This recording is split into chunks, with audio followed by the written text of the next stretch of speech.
तथागत गौतम बुद्ध को नमन करती हूँ। बोधिसत्व बाबा साहब डॉक्टर भीमराव अंबेडकर को शत शत नमन करती हूँ। हमारे बहुजन समाज में जन्मे सभी संतों, गुरुओं, महापुरुषों को नमन करती हूँ।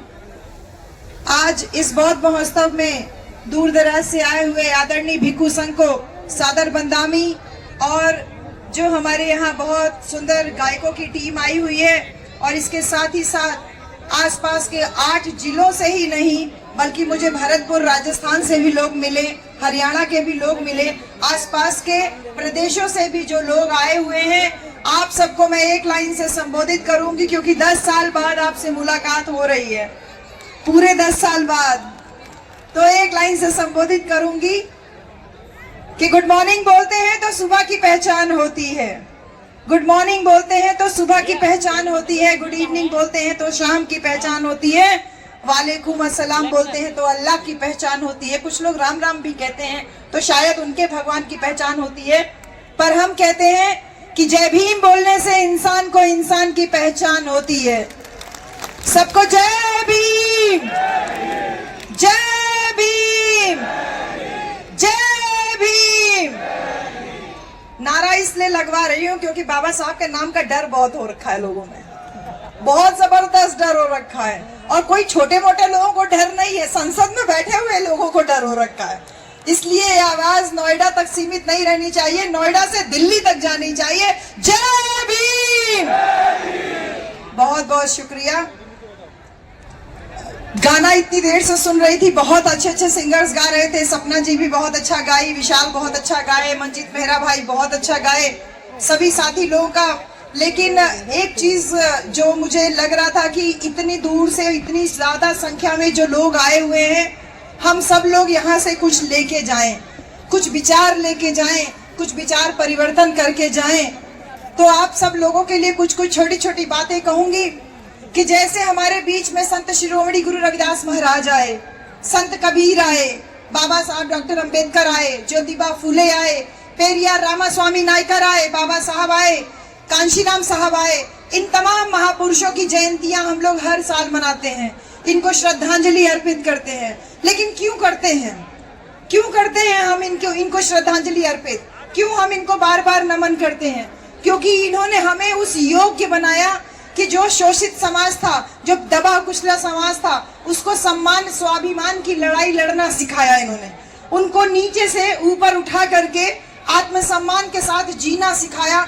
इसलिए हम इनको सम्मानित करते हैं। जैसे कि जब धार्मिक पाखंड में हमारा ये देश डूबा हुआ था, जहाँ पे शरीर को धोना, शरीर को गंगा में स्नान करना या नदी में स्नान करना पवित्रता की निशानी माना जा रहा था, ऐसे में संत कबीर कहते हैं, अरे मलमल धोए शरीर को, धोए न मन का मैल, और नहाए गंगा गोमती और रहे बैल के बैल। ये संत कबीर दास जी कह रहे हैं। जब देश पाखंड में डूबा हुआ था, ऐसे में जिसने कभी औपचारिक शिक्षा नहीं ग्रहण की, कभी स्कूल नहीं गए, उन्होंने कहा कि अरे शरीर को धोने से क्या होगा, ये मन तो तेरा मैला ही है, तो चाहे कहीं भी नहा ले, तेरा मन गंदा है तो तू हमेशा गंदा ही रहेगा, तो कभी उच्च नहीं हो सकता। इसी प्रकार संत शिरोमणि गुरु रविदास महाराज अपनी बातों से, तमाम बातें जो हम लोगों के बीच में बातें कही, उसमें सबसे बड़ा प्रहार जाति व्यवस्था के ऊपर किया। जब कहा कि जात जात में जात है, जू केलन को बात, और रविदास मानुष जुड़ न सके जब तक जात में जात। और चर्म मांस और रक्त का तन का बना आकार, अरे नजर पसारे देख लो सारा जगत चमार। जब वो कह रहे हैं ये बात कि अरे चमड़ा मांस और रक्त का शरीर बना हुआ है, तो नजर पसार के देखो हर एक व्यक्ति तो चर्म मांस और रक्त से बना है, हर एक व्यक्ति तो चमार है, तो फिर क्यों अपने आप को कोई श्रेष्ठ मान रहा है, कोई नीचा मान रहा है? तो संत शिरोमणि गुरु रविदास महाराज एक विचार देके जाते हैं, जो धार्मिक पाखंड में देश डूबा हुआ था, उनको उससे निकालने के लिए और जाति पाति के भेदभाव को खत्म करने के लिए उन लोगों ने हम लोगों के अंदर आत्मविश्वास जगाया कि ऊंच नीच, कहते हैं रविदास जन्म के कारण होत न को नीच। अरे रविदास ये जाति पाति का रोक करता है मनुष्य को नीच। ये रविदास जन्म के कारण कोई ऊंच नीच नहीं होता, ये तो नीच करती है ओछे कर्म की कीच। जो तुम्हारे गंदे कर्म है, बुरे कर्म है, इससे तुम नीचे बनते हो। तो हमें आत्मविश्वास जगाया, जो सम्मान के हकदार हम थे उस हक को दिलाने का काम हमारे महापुरुषों ने किया, संत लोगों ने किया। जब सामाजिक सम्मान की बात आई तो पेरियार रामास्वामी नायकर, महात्मा ज्योतिबा फूले ने आंदोलन किया। उन्होंने कहा कि हम तुम्हारी बनाई हुई जाति व्यवस्था को नहीं मानते, हम ठोकर मारते हैं। हमने सत्य शोधक समाज बनाया, हमने आत्मसम्मान का मूवमेंट चलाया। पेरियार रामास्वामी नायकर ने आपको हमको सम्मान दिलाने के लिए इस व्यवस्था के खिलाफ मोर्चा लिया। उसके बाद आते हैं बाबा साहब डॉक्टर भीमराव अंबेडकर। बाबा साहब ने भारत का संविधान लिख करके जो महापुरुषों के द्वारा बताया हुआ रास्ता था, उस रास्ते पे चलने के लिए एक बहुत दमदार दस्तावेज हमारे सामने खड़ा कर दिया। क्योंकि ये देखिए कि इस दुनिया में, इस दुनिया क्या ये कह लीजिए, इस भारत देश में राजा राम और सीता राम की लड़ाई चल रही है। और राजा राम सीता राम की लड़ाई कैसे चल रही है, जो हम लोग गांव में एक कहानी के माध्यम से बताते हैं। एक गांव में एक ऊंची बिरादरी का व्यक्ति आकर के रहने लगा। उसने गांव की एक महिला से शादी कर ली, कथा वथा कह करके उसका परिवार चलने लगा, परिवार पालने लगा। फिर उसके बच्चे हो गए, 2 बच्चे हो गए, तो उसका परिवार चलना मुश्किल हो गया। उसने कथा कहने की फ्रीक्वेंसी थी वो जल्दी जल्दी कर दी कि ज्यादा से ज्यादा कथा कहूं जिससे कि ज्यादा पैसा मिले, मेरा परिवार चलता रहे। फिर उसके बाद जब बच्चे सयाने होने लगे तो उसका खर्चा चलना और मुश्किल हो गया। तो उसने तय किया कि मैं अपने बच्चों को प्रधानी का चुनाव लड़वा देता हूँ। तो उसने अपने दोनों बच्चों को प्रधानी का चुनाव लड़वा दिया और रोजाना गांव वालों के बीच में जाके कहता, अरे ये राजा राम बहुत नालायक है, राजा राम कोई काम नहीं करता, मुझे एक गिलास पानी तक नहीं देता। देखो प्रधानी के चुनाव में सीताराम बढ़िया आदमी हो सकता है। बच्चे उसी के हैं दोनों, लेकिन अपने एक बच्चे के खिलाफ समाज में बोल रहा है। सब कहते हैं हाँ हाँ बेटा हो तो सीताराम जैसा, राजा राम जैसा बच्चा नहीं चाहिए। तो इस राजा राम और सीताराम की लड़ाई में सीताराम चुनाव जीत जाता है। अगर मैं आपसे पूछूं तो घी किसके घर की खिचड़ी में गिरा, शासन सत्ता किसके घर की खिचड़ी में आई, किसके घर के हिस्से में आई? उसी आदमी के घर के हिस्से में ना आई। 5 साल तक खाने पीने का इंतजाम बहुत अच्छा हो गया। 5 साल के बाद जब दोबारा प्रधानी का चुनाव आया, उसने फिर दोनों बच्चों को चुनाव में उतार दिया और अब से क्या कहने लगा, देखो सीताराम ने प्रधान रहते हुए ना तो हैंडपंप लगवाया, ना तो किसी को मकान दिलवाया, ना तो कोई सड़क बनवाई, तो कोई काम नहीं किया। सीताराम बहुत बेकार है, अब की बार राजा राम को चुनाव लड़ना चाहिए। जनता भोली भाली थी, जनता ने सोचा सही कह रहा है, तो इस बार राजा राम को चुनाव लड़वा दिया गया, राजा राम को जितवा दिया गया। तो फिर से पूछती हूँ, घी किसके घर की खिचड़ी में गिरा? उसी आदमी के घर की खिचड़ी में गिरा ना, यानी शासन सत्ता तो मेरे ही घर में रह गई। इस राजा राम और सीताराम की लड़ाई में बारी बारी से मलाई वही खा रहा था। और जब कुछ गांव के लोग आते, उससे कहते भैया हमारा मकान बनवा दो, हमारे यहाँ हैंडपंप लगवा दो, तो उसने 2 मोटे मोटे हट्टे कट्टे आदमी तैयार करके रखे थे कि अच्छा तुझे मकान चाहिए। वो लाट लट है तो उसे उन लोगों को मरवाने पिटवाने का काम करने लगा। यही हमारे भारत देश के साथ में पिछले 75 साल से हो रहा है। हर बार चुनाव से पहले राजा राम आके कहते हैं कि सीताराम गड़बड़ है, सीताराम आकर के कहते हैं राजा राम गड़बड़ है। जनता भोली भाली थी, बारी बारी से राजा राम सीताराम की लड़ाई में पड़ रही थी। लेकिन इस राजा राम और सीताराम की लड़ाई में एक दिन आके कांशी राम खड़ा हो जाता है और कांशी राम कहता है कि बाबा के बच्चों के बगैर इस देश का शासन में चलने नहीं दूंगा। वही बाबा साहब जिन्होंने भारत का संविधान लिख करके आपको हमको एक सम्मानजनक जिंदगी दिया, उस सम्मानजनक जिंदगी को आगे बढ़ाने के लिए मान्यवर कांशी राम साहब आते हैं। वो जनता से सवाल करते हैं कि तुम्हें आगे बढ़ना है? बोलती है जनता हाँ। बोले कैसे आगे बढ़ोगे? बोले बाबा साहब ने रास्ता दिया है। तो बोले रास्ते पे चलते हो? तो बोले कि अरे बाबा साहब तो हमको एक एक्सप्रेस वे बना के दिए, उबड़ खाबड़ रोड नहीं बना के दिए, एक एक्सप्रेस वे बना के दिए भारत के संविधान के रूप में। जनता बोली अरे हम लोग गरीब हैं, एक्सप्रेस वे पे कैसे चलेंगे, हम लोग तो खेत में पगडंडी में रहने वाले हैं। कांशी राम साहब आके कहते हैं अरे तुम गरीब नहीं हो, तुम्हारे पास वोट की ताकत है, ताकत का एहसास कराते हैं। और जब उत्तर प्रदेश में 4-4 बार मुख्यमंत्री बनाते हैं, तो इस बात का एहसास कराते हैं कि तुम अपनी शक्ति से, अपनी संख्या के बल से, अपने वोट की ताकत से शासक बन सकते हो। साहब कांशी राम ने जो सम्मान का मूवमेंट चलाया, ये सम्मान की लड़ाई लगातार बहन कुमारी मायावती जी के नेतृत्व में चल रही है। लेकिन इस बात को ध्यान रहे कि जब जब समाज महापुरुषों के नाम पे या महापुरुषों के बताए हुए रास्ते पे चलता है, तब तब समाज आगे बढ़ता है। अगर हम बात करें तो ये इतिहास रहा है, मानव का इतिहास, मानव सभ्यता का इतिहास रहा है कि हजारों संस्थाएं, हजारों जो विचार हैं वो समाज को रेगुलेट करने के लिए, समाज को नियंत्रित करने के लिए बनाई जाती है। जैसे कि वो विचार बारी बारी से आते हैं, कोई आए, कोई नया कथावाचक आया, उसने नया विचार दिया, लेकिन समय के साथ वो सारी विचार विलुप्त हो जाते हैं। जो नहीं विलुप्त होता है वो यही है, वो है धर्म और पूंजी।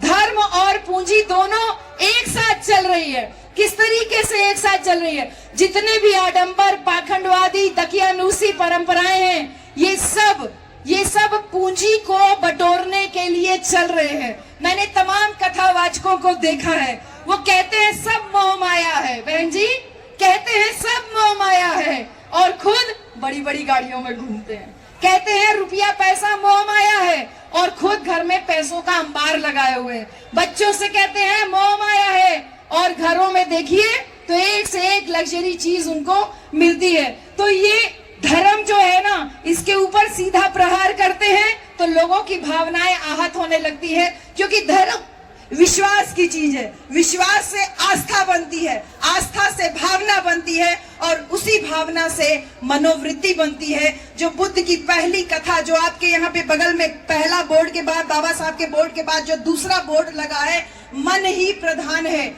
ये बौद्ध धर्म में जो धम्मपद की पहली गाथा है वो यही कहती है, मनो पुंबंगमा धम्मा मनो सेठा मनोमया मन साचे पदुठेना भासती वा करोति वा ततो नम सुख मनवेति छाया वा अन पायनी। यानी कि मन ही सारी बातों का अगुआ है, मन ही सारी बातों का प्रधान है। सारी बातें मन से ही शुरू होती हैं और मन से ही खत्म होती हैं। अगर हम सच्चे मन से, खुशी मन से कोई कार्य करते हैं तो सुख हमेशा हमारे पीछे लगा रहता है, जैसे हमारी छाया हमारे पीछे लगी होती है। तो इसी मन से, इस मनोबल को ऊंचा करने के लिए ये जो आज सांस्कृतिक महोत्सव इस नोएडा की धरती पे इतने विशाल रूप में जो आयोजन हुआ है, ये आपको और हमको पावर दे रहा है, ये आपको हमको ताकत दे रहा है, और यहाँ से हमको ताकत लेकर के जानी है। क्योंकि बुद्ध ये कहते हैं, भगवान बुद्ध ये कहते हैं कि किसी बात को इसलिए मत मानना कि कोई महापुरुष कह के गया है, किसी बात को इसलिए भी मत मानना कि कोई पढ़ा लिखा व्यक्ति कह रहा है, किसी बात को इसलिए भी मत मानना कि सदियों से परंपरा चली आ रही है। जैसे बहन जी पिछली बार जब 10 साल पहले आपके यहाँ आई थी, तब भी मैंने आपसे एक बात कही थी, लेकिन आज तमाम नए लोग यहाँ पर नजर आ रहे हैं, तो फिर वही बात कह रही हूँ कि जो सदियों से परंपरा चली आ रही है, स्पेशली हम औरतों के लिए, हम लोगों को तर्कपूर्ण तरीके से इन सारी बातों को सोचना है कि जब हमारी शादी होती है तो सिंदूर केवल औरतों को क्यों लगाया जाता है, आदमियों को क्यों नहीं लगाया जाता। ये बातें हम लोग गांव में अक्सर बोलते हैं कि भाई शादी होती है तो दोनों को पता चलना चाहिए। क्यों मोहित बाबू, दोनों का पता चलना चाहिए ना कि शादी हुई है। अकेली औरत ही क्यों पता चलती है कि उसकी शादी हुई है। तर्क करना सीखिए। अगर हमने तर्क करना सीखा तो हम बदलाव ला सकते हैं, लेकिन केवल तर्क से ही बदलाव नहीं आ सकता, क्योंकि हमने तमाम ऐसे घरों को भी देखा जो बहुत साधन संपन्न है, जो बहुत पढ़े लिखे हैं, बहुत अच्छा सब कुछ है उनके पास, लेकिन इसके बावजूद घर के बाहर वाले रूम में तो बाबा साहब का फोटो दिखता है, लेकिन घर के अंदर वाले रूम में वो तमाम वैज्ञानिक सोच को धता दिखाने वाले बाकी लोग विराजमान रहते हैं। इसलिए बाहर तर्क करना बहुत आसान है, लेकिन व्यक्तिगत जीवन में अगर हमने उसका पालन कर लिया, हमारी इस आज की बात में अगर ये तमाम जो बहनें हमारी आई हैं, अगर तर्क करना अपने परिवार में शुरू कर दें तो हम एक नई पीढ़ी को जन्म दे सकते हैं। एक नए विचार को परिवर्तित कर सकते हैं, क्योंकि ये लड़ाई केवल विचार की है। दो विचारधाराएं समाज में चल रही है, एक वो विचारधारा जो आपको नीच बना के रखना चाहती है, और दूसरी विचारधारा वो जो हमें सम्मान दिलाना चाहती है, जिसको अम्बेडकरवादी विचारधारा या बुद्धवादी विचारधारा कहते हैं। तो इस धर्म और पूंजी की लड़ाई में धर्म जो है वो कमांडर बना है और हम कस्टमर बने हुए हैं, क्योंकि कोई भी अगर आप सत्संग में जाते हैं या किसी भी कथावाचक के कथा में जाते हैं बहन जी, तो तमाम स्टॉल लगे रहते हैं। कोई 10 रुपया में इतना छोटा एक ठो माला बेचता होता है या कोई छोटा सा चीज बेचता होता है और हम सारे लोग उसको खरीदते हैं। आज ये सांस्कृतिक महोत्सव जो आपके यहाँ पर ग्रेटर नोएडा में है और इसमें जो तमाम स्टॉल लगे हुए हैं, ये तमाम स्टॉल इस बात को चीख चीख के गवाही दे रहे हैं कि आपको और हमको ये लड़ाई जो सम्मान और स्वाभिमान की है, वहाँ पे हमारे प्रतीक हमारे घरों में पहुँचने चाहिए। मेरी बहनों, यहाँ पे जितने स्टॉल है वो सब खाली हो जाने चाहिए। बाबा साहब की मूर्ति ही नहीं, बाबा साहब की फोटो ही नहीं, हमारे तमाम महापुरुषों के विचार भी आपको यहाँ से लेकर के जाने हैं। ये स्टॉल खाली होने चाहिए कि एक एक घर में बाबा साहब का लॉकेट पहुंचे, एक एक घर में बाबा साहब की किताब पहुंचे, हमारे बहुजन महापुरुषों की बात पहुंचे। तो जब इस धर्म और पूंजी की जो लड़ाई चल रही है, इस धर्म और पूंजी की लड़ाई में सबसे ज्यादा मार अगर कोई खा रहा है तो वो हमारा बहुजन समाज, क्योंकि शासन सत्ता से दूरी रखने के लिए दारू का प्रयोग किया जाता है, रुपया पैसा चुनाव के दौरान प्रयोग किया जाता है। तो इस प्रकार से इसका दुरुपयोग जो हो रहा है, इसकी लड़ाई को हम इस प्रकार के आयोजन करके ही जीत सकते हैं, जहां पे पूरी तरीके से एक बौद्धिक परिवर्तन इन तमाम स्टॉलों के माध्यम से और एक मेले जैसा जो माहौल है उसके माध्यम से जो तैयार किया जा रहा है, ये जवाब हमको बाबा साहब डॉक्टर अंबेडकर दे के गए थे। इस लड़ाई में, इस धर्म और पूंजी की लड़ाई में अगर कोई विकल्प है तो बाबा साहब की विचारधारा, क्योंकि बाबा साहब ने जो धार्मिक सांस्कृतिक आंदोलन को जो प्रशस्त किया, आगे किया, उसको हमें रिवाइव करने की जरूरत है, लेकिन बहुत सावधानी पूर्वक, क्योंकि 14 अक्टूबर 1956 को बाबा साहब भगवान बुद्ध की शरण में लेके गए थे और आज 25 दिसंबर को उस धर्म ग्रंथ को बाबा साहब डॉक्टर अंबेडकर के नेतृत्व में आग लगाया गया था, जिसने मानव को मानव समझने से इनकार किया।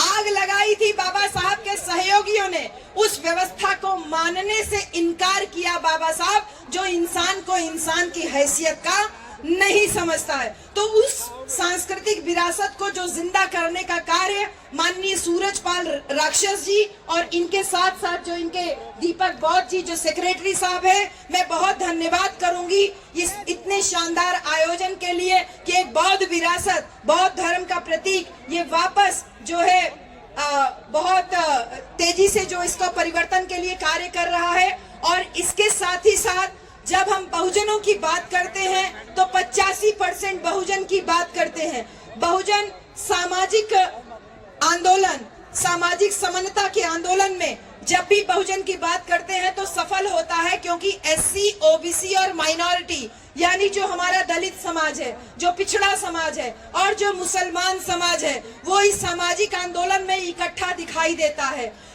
जब 85% बहुजन की बात करते हैं और राजनीतिक आंदोलन जो मान्यवर कांशीराम साहब और बहन कुमारी मायावती जी के नेतृत्व में आगे बढ़ता है, तब भी दलित, पिछड़ा और मुसलमान साथ होते हैं और हम उत्तर प्रदेश में 4-4 बार मुख्यमंत्री बनते हैं। लेकिन जब यही बहुजन समाज बहुजन सांस्कृतिक आंदोलन की बात करता है तो उसमें 20% मुसलमान पहले ही किनारे हो जाता है और जो 50% पिछड़ा समाज है वो चुपचाप कहीं किनारे खड़ा होता है या खुद ही उसके खिलाफत में होता है।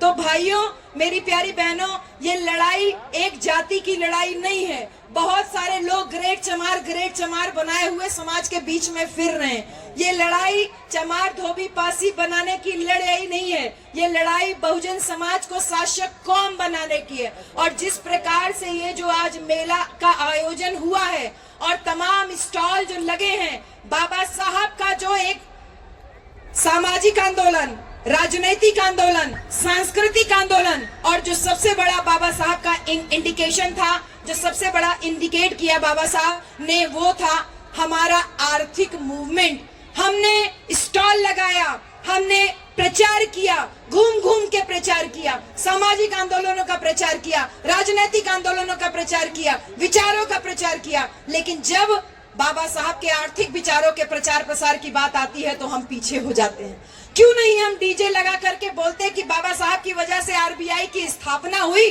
जो ये पूंजी की बात है कि इस पूंजी ने हमारे देश को आज एकदम हाशिए पे लेके आ रहे, कुछ मुट्ठी भर लोगों के हाथ में पूरी देश की सत्ता पहुंची हुई है और वो अपने इशारे पे इस पूरे बहुजन समाज से लेकर के पूरे देश की शासन सत्ता को अपने कब्जे में किए हुए हैं।